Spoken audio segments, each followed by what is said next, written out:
All right, welcome. Today, we're not just going to solve a GCSE math question. Nope. We're going to crack it wide open. We're going inside the examiner's head, using their own mark scheme to see exactly how you bag every single mark. So let's get right into it. Okay, so here's our target. This is question 8 from the 2024 paper. Looks pretty standard, right? We've got two column vectors, A and B, and we're asked to draw and label the vector 2A plus B. Now this thing is worth 3 marks, and our mission today is to walk away with all 3 by using the official mark scheme as our guide. So, first things first, what are they even asking us to do?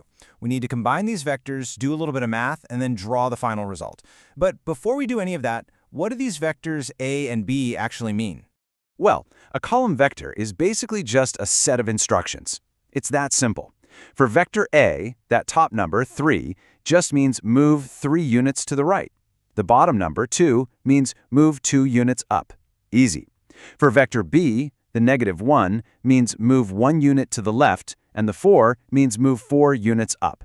That's all there is to it. No big mystery, just simple movements on a grid.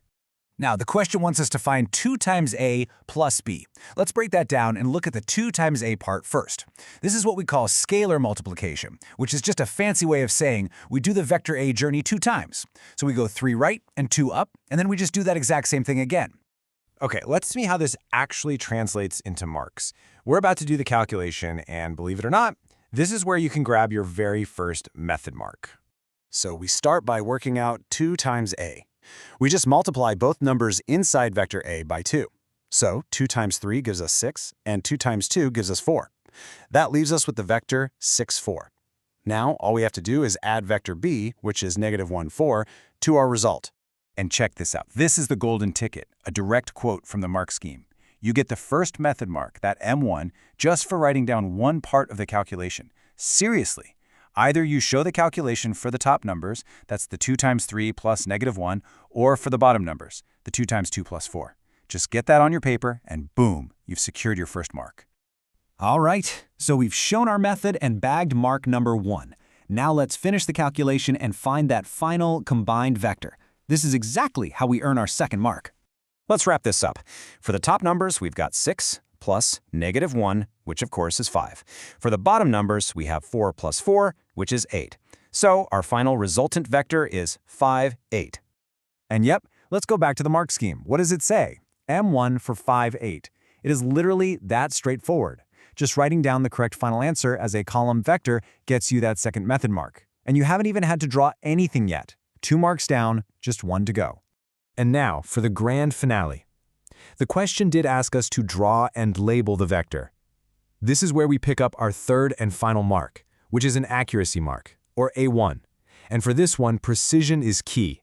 So how do we actually draw 5, 8? Think of it just like plotting coordinates. We start at the origin, 0, 0.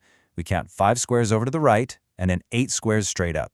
And then we just draw one single straight line from where we started, the origin, to that endpoint, 5, 8. So there it is. We've got our line on the grid. Starts at the beginning, ends at 5, 8. Looks good. We've done everything the question asked for, right?